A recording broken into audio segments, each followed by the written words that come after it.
My name is Melinda Holmes. I'm the president of the Fletcher Islamic Society. And I want to welcome to Boston and to Medford Qusai Zakarya and Kinan Rahmani in their first stop on their North American speaking tour. We are grateful to the support of the Peace and Justice Studies Program, the International Relations Program, the International Negotiation and Conflict Resolution Club, and the Muslim Student Association for putting together this event. Qusai has played many roles since the Syrian revolution began. We're very lucky, and he may be able to express, especially in the question and answer, if you're interested, how very lucky we are to have him here now to speak with us. In the role of a citizen ambassador from the Syrian people and a citizen journalist, traveling to share his experience and what's happening now on the ground in Syria. Kinan Rahmani is here representing the Syrian American Council. Kinan Rahmani is a Syrian American political and human rights activist. He serves as the Director of Operations and Development for the Syrian American Council, the largest grassroots organization of Syrian Americans. Since the beginning of the uprising in 2011, he has been supporting the Syrian people and advocating for freedom and democracy. He previously served on the board of SAC and worked with many civil society groups inside Syria and has made multiple trips to Turkey and inside northern Syria to deliver humanitarian aid. He's regularly interviewed by the media for commentary regarding efforts to promote democracy and peace in Syria. Rahmani graduated from Purdue University in 2008 with a Bachelor of Science in Computer Science and is currently pursuing a degree in International Law at the University of Notre Dame Law School. Kinan will introduce Qusai at the end of his portion of the presentation, and I'd like to welcome him now.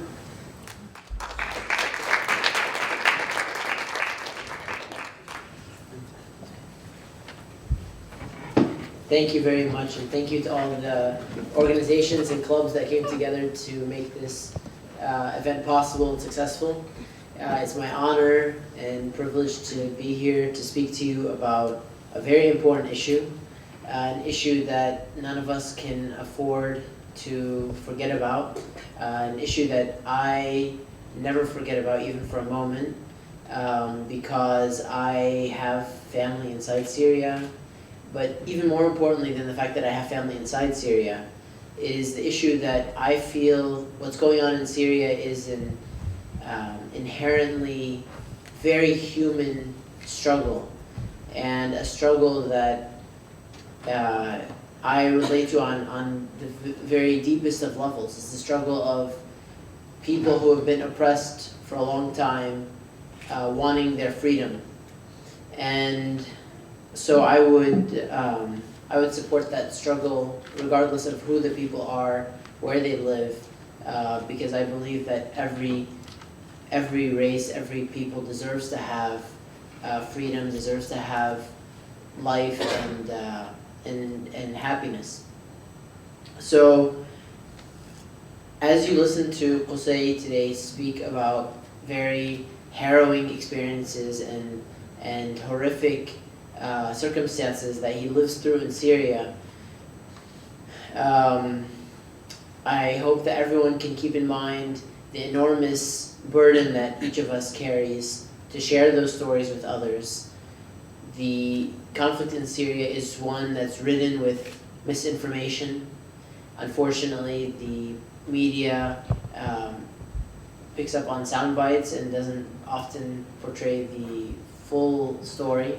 And as someone who's been to Syria multiple times throughout my life, and probably a dozen times during the past 3 years, I find it extremely important that we continue to stay in touch with people that are inside Syria, talk to activists that are coming from inside, and can relay the accurate stories, the accurate narrative that sometimes is left out because of the media's focus on certain issues and not others. But as you listen today, Qusai is going to share with you the experiences of the past 3 years and what I would like to suggest now is that we change the lens that we look at Syria through, from one of the conflict today as we know it, a conflict which has resulted in over 150,000 people being killed, a conflict which has resulted in over 2.5 million Syrians being forced from their country and another 6.5 million being forced from their homes and stuck inside the country, to look through a different lens, a lens of over 40 years of brutal oppression, 40 years of completely arbitrary detainment. Anyone in Syria for the past 40 years could be picked up off the street at any moment, at any time, and taken to any one of over a dozen Syrian intelligence branches, and can be left in there and questioned and transferred to prisons for years and years and years. And there are people that from my family and my friends' families who have been in Syrian jails for decades, and they have never been tried. They have never been given the opportunity to defend themselves, or even given a charge, which they are charged. This is the Syria that we've lived in for over 40 years, and this is the Syria that came into existence with the rise of Hafiz al-Assad, the former president of Syria, and power was then transferred to his son, Bashar al-Assad, who continues the same ruthless dictatorship that his father began. And it's through this lens that we have to consider the Syrian conflict, because it didn't just happen by coincidence that millions of Syrians took to the street in March of 2011 demanding their freedom.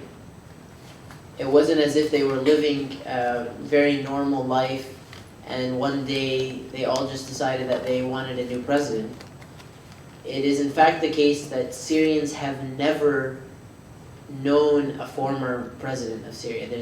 Most Syrians have only grown up under one president, or president and his son, and they were protesting after decades of frustration with a government that claimed to be protecting their interests, and claimed many things. Claimed that it is in their interest that there's only one political party. Claimed that it's in their interest that there is never an alternative political vision for Syria.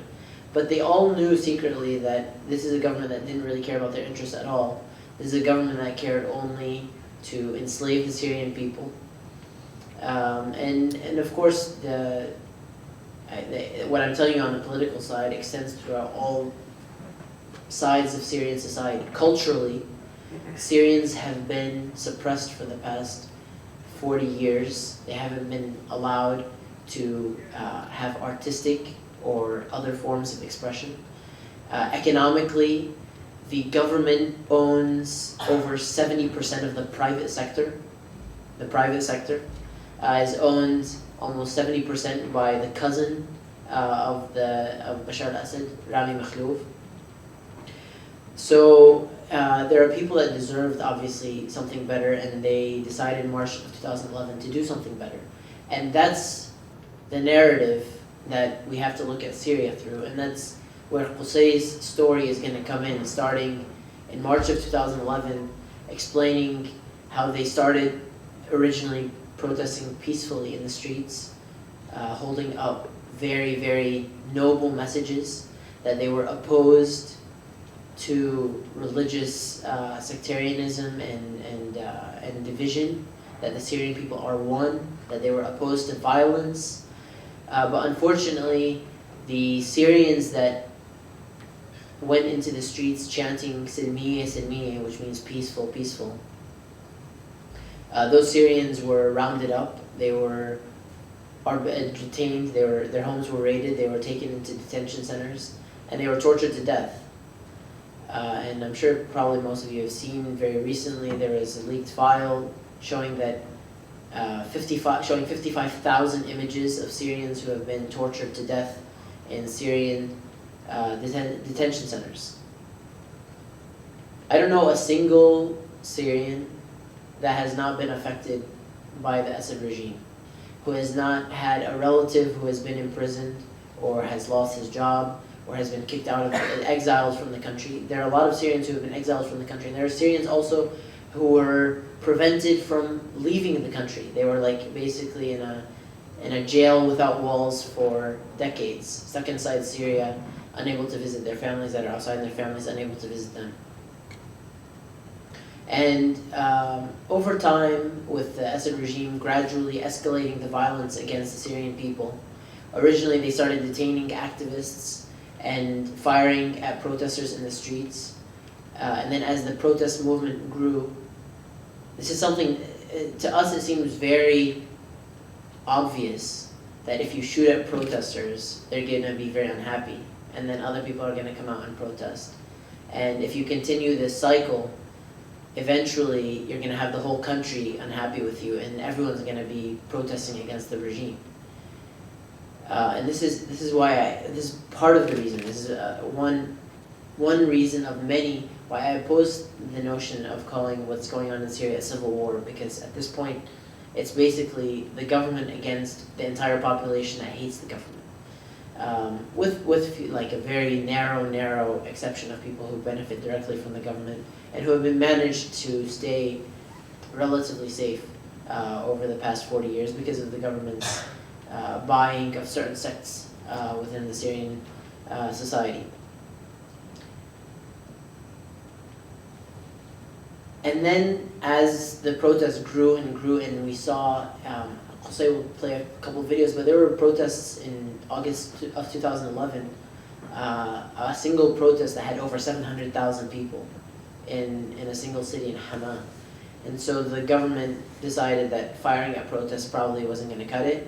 They escalated to attack helicopters, started firing at protesters from attack helicopters, and then continued to escalate. Tanks, they started firing surface-to-surface missiles at areas that became hotbeds of revolutionary activity. They escalated to air fighter jets. I remember in February of 2012 when I started seeing videos of Syrian fighter jets firing at cities, I was like, no way. There's absolutely no way that you can get away with using an air force against people. Surely someone in the world will step in to stop this. We had all seen the no-fly zone in Libya. But unfortunately, I think to the surprise of Syrians, no one stepped in to help the Syrian people. The Syrian people remained on their own, and that's why they decided to pick up arms and try to take down this regime by themselves. And unfortunately, it turns out that when you have a government that's backed by Iran and Russia, which are providing them weapons, basically unlimited supply of weapons, as much as they need, financial credit as much as they need, turns out that it's very difficult for civilian population and few dozen defected officers. It turns out it's very difficult for them to actually take down the regime.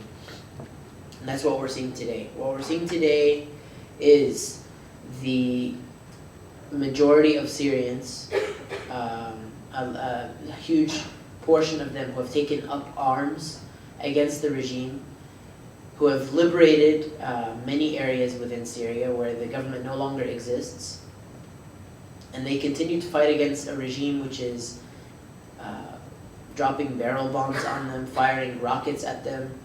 And I happened, during many of my visits to northern Syria especially, I had the horrific experience of witnessing a Syrian fighter jet dropping a barrel full of TNT on a residential area. And it's difficult to keep in mind that this is happening every day in Syria. In fact, during the week and a half that the Syrian government was sitting in Geneva negotiating a so-called peace agreement, over 100 TNT barrels were dropped between the cities of Aleppo and various areas around Damascus. And it was actually one of the deadliest weeks in the entire conflict.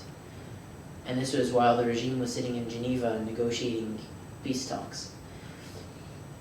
So hopefully, I don't want to paint an overly grim picture for all of you. The Syrian people do have hope that what they started in March of 2011 will result in freedom, but they've realized that they have a lot of obstacles. Now the Syrian people and the Free Syrian Army are fighting against Al-Qaeda in Syria. Al-Qaeda is fighting alongside the regime's interests, maybe not directly, but there are many indirect connections between Al-Qaeda and the Assad regime in Syria. And so the Free Syrian Army is forced to fight against them. They're fighting against Hezbollah militants from Lebanon. They're fighting against the Iranian Revolutionary Guard. They're fighting against Abu Fadl Abbas brigades from Iraq. They're fighting against Al-Qaeda. They're fighting against the regime itself and all of its intelligence and military branches. But despite all of that, the Syrian people can't be defeated. Bashar al-Assad would have to kill millions of Syrians in order to be able to reclaim power, as he did before, and I think most of the world recognizes this now. The problem right now is that there's no clear path forward. Geneva does not seem to be going anywhere, and there's not really an international will to force the Assad regime into a democratic transition. And this is where, hopefully, we can all sort of come together, think about how we can pressure the international community, how we can pressure the United States government to force the Assad regime to do the democratic transition that the whole world has agreed is the responsibility of the regime. The problem right now, I'm told that there's a lot of political scientists in the room, and international law experts perhaps. So the problem, anyone that's really looked at the UN and how the flawed structure of the UN continues to this day, we have a UN. The United Nations is supposed to be the body which protects and maintains peace and stability in the world, prevents war. And the UN is unable to do anything to stop a regime which tortures civilians to death, which rapes women and children, which uses its own air force against civilian populations, which commits many other human rights violations. The UN is unable to do anything about it because the United Nations, in its very limited wisdom, decided that power should be consolidated in the Security Council, and Russia sits on the Security Council, and Russia does not want the Assad regime to go anywhere. So as long as this situation continues and there's no superpower which is willing to take on Russia directly, or not take on Russia directly, but take on the regime directly, and in doing so violate sort of Russia's stronghold on the entire Security Council. Until we get to that point, basically the Assad regime can act with absolute impunity and continue killing its population to no end. So that's sort of a summary of where we are in terms of the political situation. My name again is Kinan Rahmani. I work for the Syrian American Council. What we do in Washington, D.C. is we meet with policymakers and explain to them what's going on in Syria, explain to them different strategies that we believe could end the suffering of the Syrian people. And we've been doing that since the conflict began in 2011. And I think most policy experts in Washington, D.C. acknowledge that if the United States had done some of the things that we had suggested early on, like a no-fly zone and arming certain groups within the Syrian opposition, that we probably would be on the path to rebuilding Syria by now. And unfortunately, the more time goes on, the more complicated the situation becomes, the more it expands and crosses country divisions into Lebanon, Turkey, and Jordan and Iraq. And this is sort of the reality that we live in today. We need to do something urgently to stop the bloodshed, not only for Syria's sake, but also for the sake of the region and the rest of the world. So I hope you will keep all of that in mind as you listen to Qusai's stories. Qusai Zakarya is an amazing human being who decided 3 years ago that he would be willing to do whatever it takes to bring freedom to Syria, to the Syrian people. He's originally of Palestinian origin, Palestinian descent, but he grew up and lived in a town called Mohammed in the western suburbs of Damascus. He's a media activist who came forward after most prominently after the chemical weapons attacks, and assisted the UN chemical weapons inspectors in Mohammed in their analysis of the chemical weapons attack sites. And he launched a hunger strike in December of last year in protest of a very, very cruel tactic that the Assad regime has been using, which is to starve its own people by cutting off food access to civilian areas. And again, we can go back to the UN. I mean, the UN issued a statement saying that the Assad regime must allow food into these areas, and the Assad regime is like, okay, what are you going to do about it? And we're stuck. But Qusai did something about it. He went on a hunger strike for 33 days. He got international media coverage. He got a lot of very prominent human rights activists and policymakers to actually go on a hunger strike with him in solidarity with him. And he made it out of Syria via Lebanon and through very scary and close calls. And he has an upcoming movie documenting the whole thing. I'm just kidding. But without any further ado, I'd like to welcome Qusai Zakarya.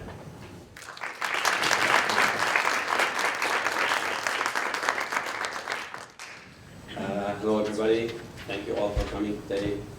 It's really an honor for me to come here and share my stories while I'm on the other side of the planet, and I see that people care about Syria most than a lot of people who are just sitting right next to us and just looking the other way. I come from a town called Mohammed Story. It's a small town on the west suburbs of Damascus, a small but very strategical town for both of the Assad regime and also the Syrian revolution.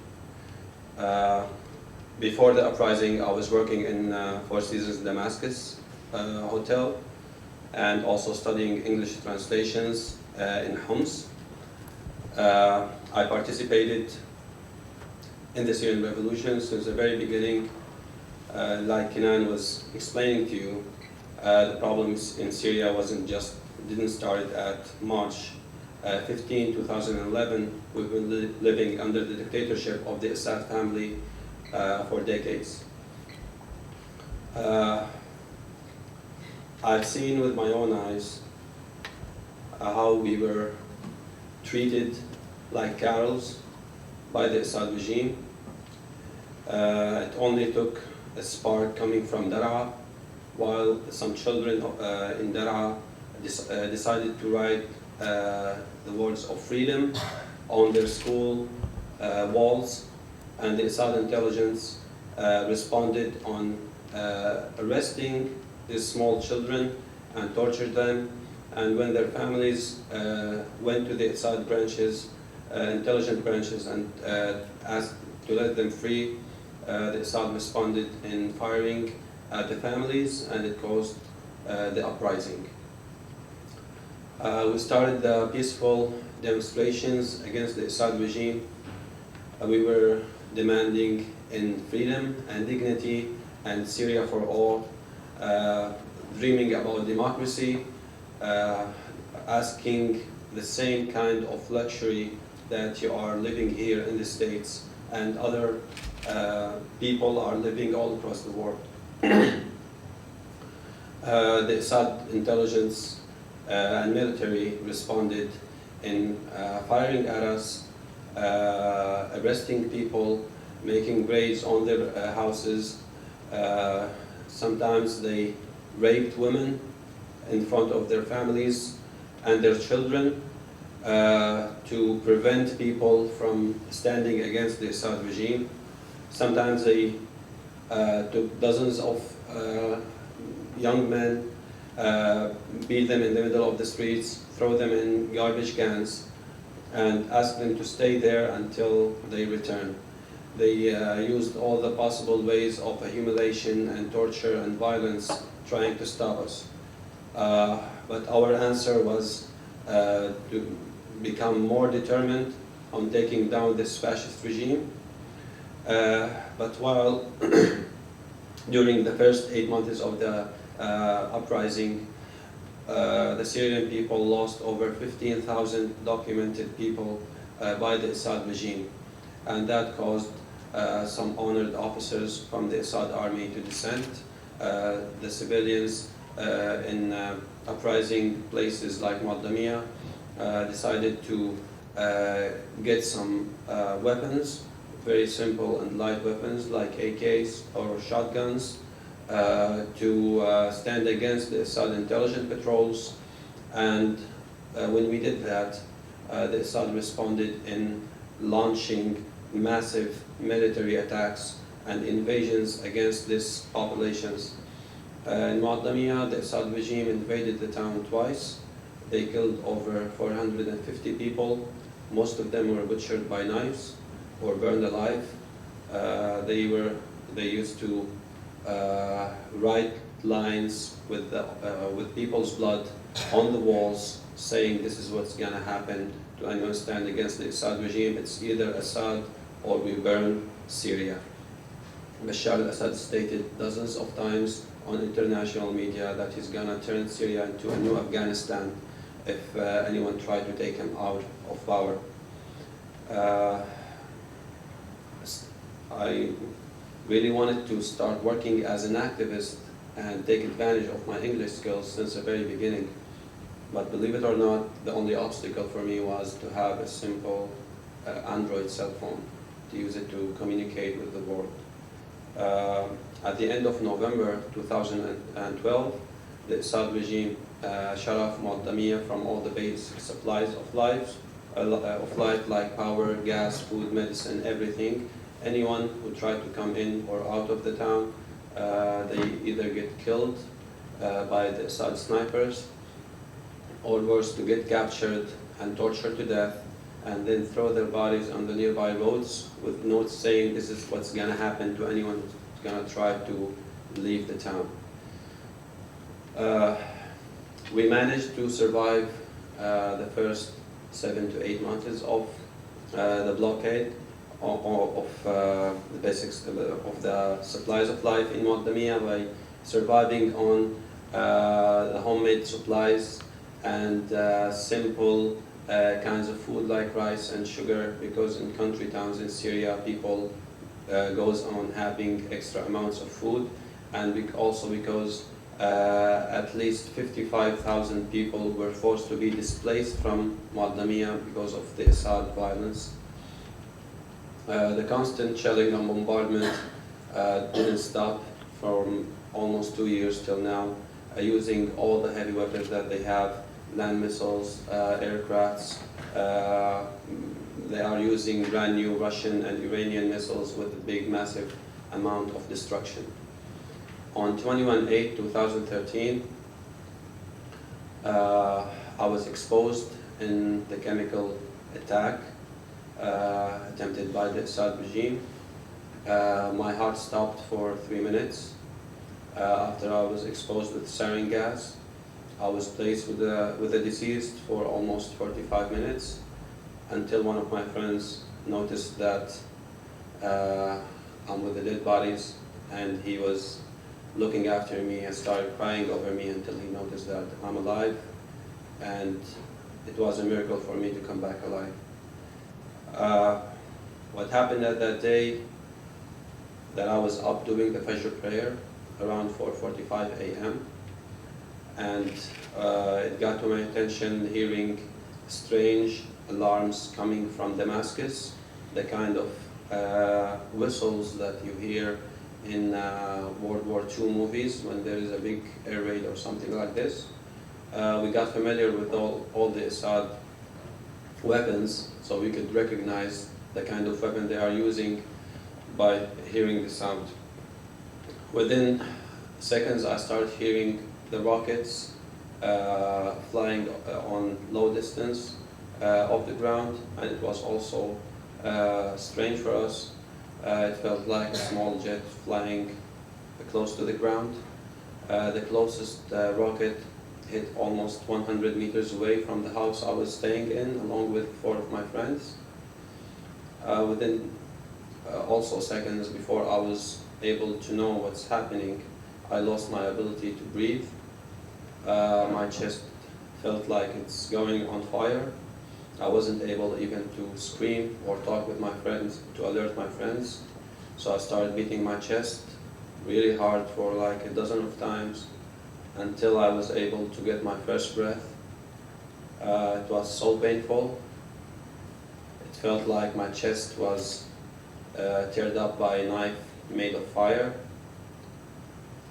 And I started screaming and alerting my friends that we might be stroked with chemical. Within seconds they woke up, started hearing people screaming and yelling in the streets. The neighbors were also suffering from the same thing. One of my neighbors knocked on our door. She was yelling and screaming, carrying 2 of her children, one at the age of 4 and the other one in the age of 6. They were both suffocating and having weird white stuff coming out of their mouths. One of my friends was in the Free Syrian Army and he had a car, so he went to get the car and tried to take this all the children affected to the field hospital. We only have one field hospital in Muaddamia after the Assad regime destroyed the 3 hospitals that we used to have. It's just a basement in a building with absolutely 0 medical supplies, only 8 doctors for 13,000 people. Three of them didn't graduate yet from med school. We went to the street and the scene was terrifying.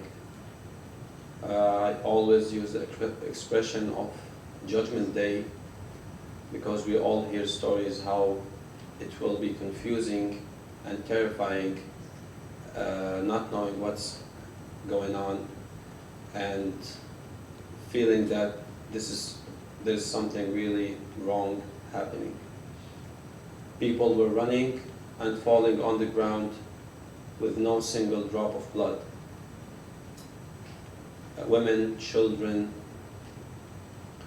they were all panicking, screaming, not knowing what's going on. It got to my attention that a small kid in the age of 13 was lying almost 50 meters away and no one was helping him. So I went to him and I will never forget his wide blue eyes almost staring at another dimension. He wasn't looking at this world. He was suffocating, and until now I cannot even forget. Even sometimes I always try to forget how he was looking maybe to another world. He was suffocating and vomiting this white thing coming from his mouth. So I had some experience on making CPR to people. I started giving him CPR and screaming for help. Within minutes, my friend in the Free Syrian Army got his car, and he had like 6 children and a couple of ladies infected, and he was trying to get them to the field hospital. I stopped him and I got the kid at the trunk of the car, and I sit next to him, making sure he's not gonna fall. It took us almost 3 minutes to arrive to the field hospital because he was driving so fast at that time. And when we arrived there, the scene was more terrifying because hundreds and hundreds of people were infected.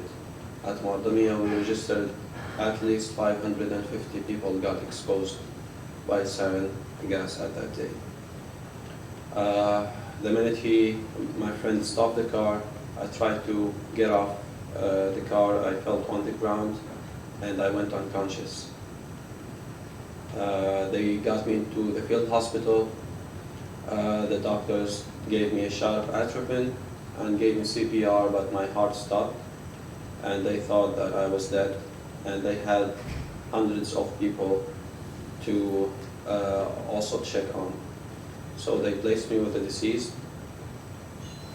and maybe if it wasn't for my friend who came 30 or 45 minutes later while he was helping another civilian, I might have been buried alive or dead. When he noticed that I'm still alive, the doctors gave me extra shots of atropine and CPR. I woke up maybe 30 minutes later. I was wearing nothing but my underwear, covered with water, and standing in the middle of the street when I came back to conscious. And the earth was moving under my feet because the Assad regime was launching a massive invasion on Mardamia. They used, brand new missiles and aircrafts. They had their special forces dressed up in full chemical gear, and they were trying to invade the town. And everything was going for me on slow motion, trying to understand what's happening and what's going on. The Free Syrian Army did a heroic job at that day, like they always do. And they managed, in a way, until now, we didn't know how they managed to stand against the Assad invasion at that day. For us, it's all a big miracle that we survived that day, because we knew if they managed to invade, they won't leave a breathing soul. I remember when the Free Syrian Army dragged some of the Assad troops' bodies during the battle. They found that they have Viagra pills and condoms, and they were ready to rape as soon as they invade. So this will give you a small example about the nature of, I don't know if we can call them people, that we are dealing with. 5 days later, the United Nations Weapons Inspectors team was scheduled to enter Mardamia, and it was the first town that they were able to enter. I helped them gathering evidence and give them accurate explanation about what happened at that day, taking advantage of my English skills. I did my first media interview at that day with a reporter from BBC. After one of my friends was doing a live stream and he saw me, and another good friend of mine was kind enough to give me his cell phone to use to communicate with international media. We were busy with waiting the so-called military strike that President Obama and the international community promised that they will do in case of the Assad regime use their chemical weapons, and they did. And the United Nations report showed clearly that the Assad regime is responsible about attempting that attack. We were only surviving on olives and leaves of trees, simple herbs like rocca to make weird kind of soup or salad just to survive on. People were turning like ghosts in Mardamia from the malnutrition, and so started talking to everybody, with the media, with Human Rights Watch, with the United Nations, anybody who can hear us, and tell them that we urgently need humanitarian access and aid convoys to enter Moldamia. The Assad responded in making a maneuver at October 2013, sorry, in evacuating people instead of allowing humanitarian aid to the besieged towns. And this scenario happened dozens of times in Moldamia and other places, and recently in Homs. I've witnessed people starving to death, including a small little girl called Rana Ubaid. I know her father and her family. She was only 18 months old, and she died because of the lack of nutrition and the absolute, there was no child's milk to give to Rana, and she was just starving to death. And unfortunately, we only were able to convince international media to make reports about what's happening from malnutrition cases only after we started losing people. The first report was done by CNN, and the first story was written on the New York Times at that time. After we asked the entire world to put pressure on the Assad regime to allow humanitarian aids to enter, and like Kenan was trying to explain to you, that when you're dealing with a dictator, they only understand the language of power. And unfortunately, no one looks like he wants to use power to save millions of Syrians. So the Assad regime just said what you're going to do about it, and nothing entered the town. So I decided to take advantage of the situation and raise awareness about what's going on and about the Assad use of food as a weapon of war, and using starvation as a weapon of war. So I announced a hunger strike, trying to raise awareness and stand against the Assad fascist acts. I got a lot of help from amazing people all around the world. They were so kind enough to understand what's happening, and they decided to do solidarity hunger strikes with Moldamia and other besieged rebel towns. We were forced to say yes for a so-called truce at the end of 2013 after Storm Alexa hit the Middle East, which is a big snowstorm if you heard about it, and it left us with nothing but olives to survive on. Even the simple herbs that we were using to make salad or soup died because of the snow, and we had to say yes for a truce with the humiliating conditions. It was more like a call for surrender, but we had no other choice but to say yes. I always used to get death threats from the regime because of my work as a civil activist and a citizen journalist. They went after my family, my friends, anybody who's related to me. But during Geneva, I had the chance and the opportunity to escape in a very complicated way.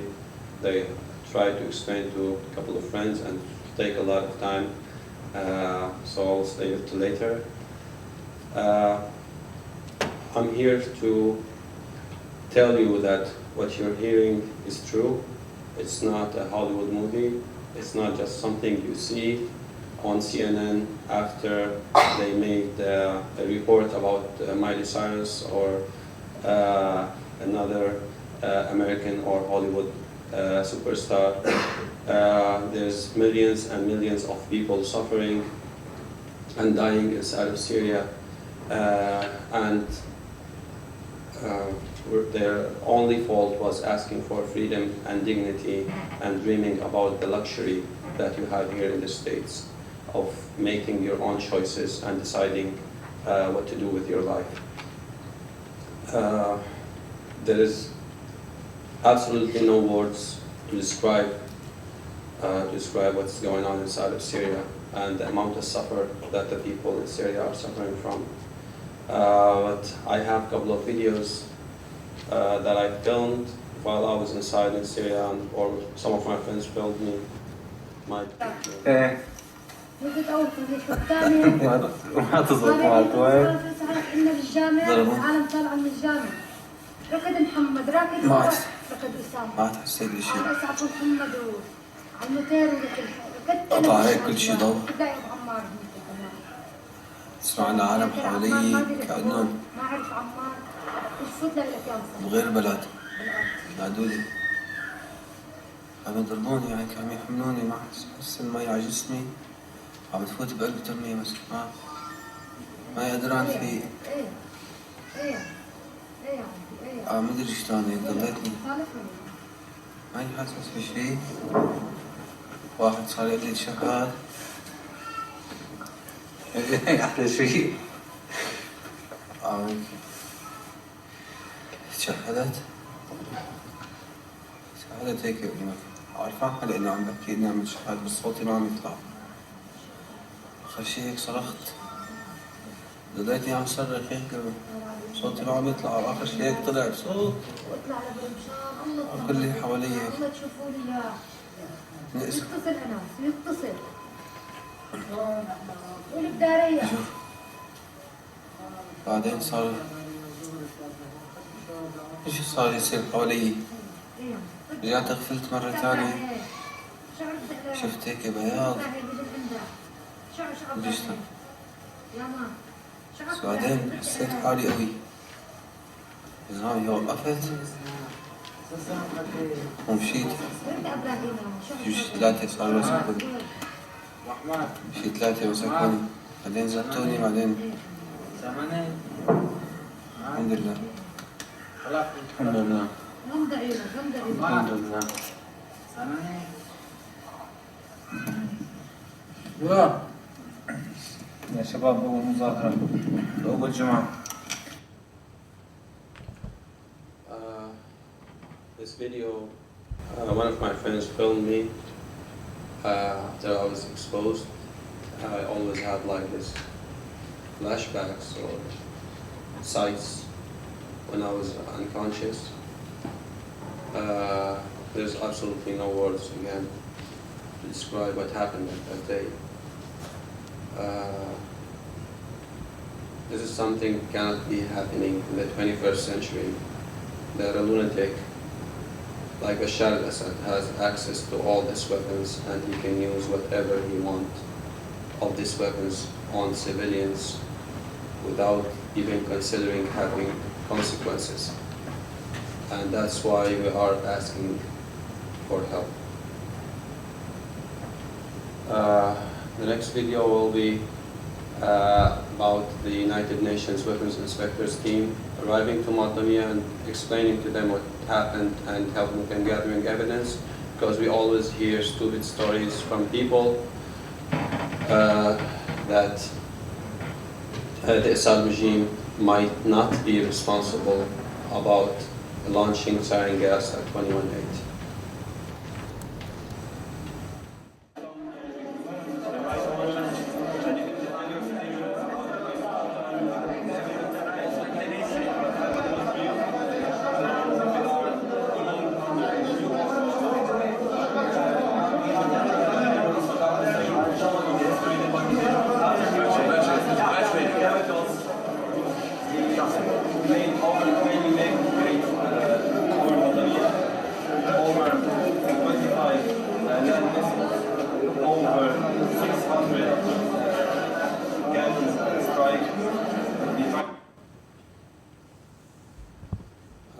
Again, this is just to tell the world that the United Nations got accurate information to confirm that the Assad regime is responsible about launching sarin gas on 21/8.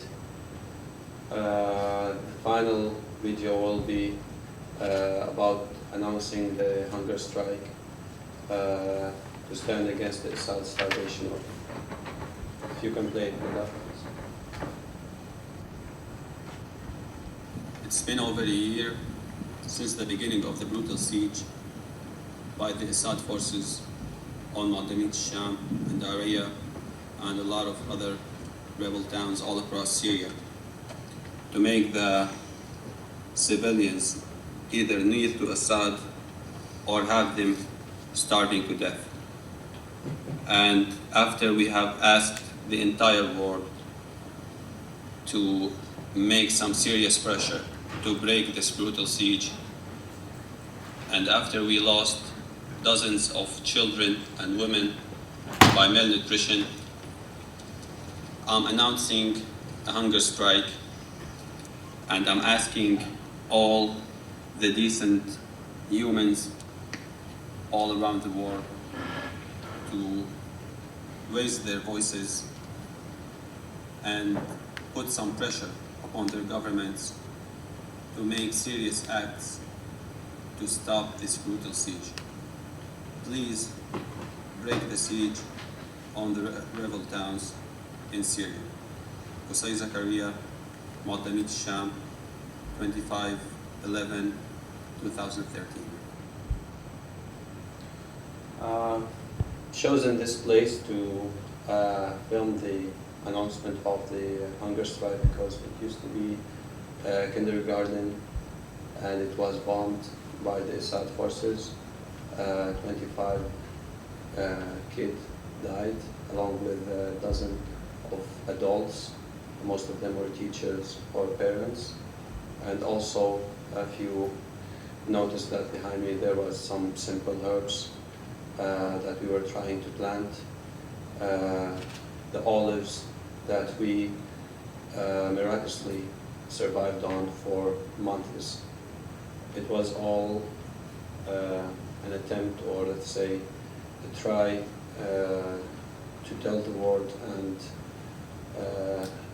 wake what's left of their dignity and conscience to lend us a hand of help.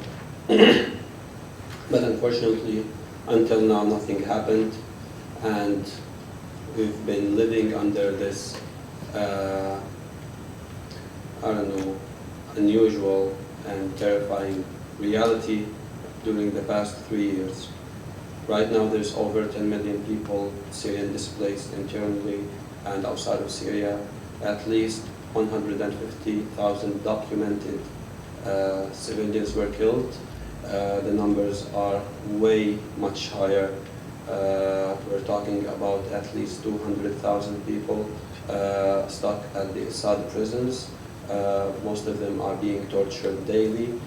Like Kenan told you, recently there was 55,000 leaked pictures of people who were tortured to death in the 21st century. This is a new Holocaust, and that all of the world is just watching, and sometimes they are looking at the other way.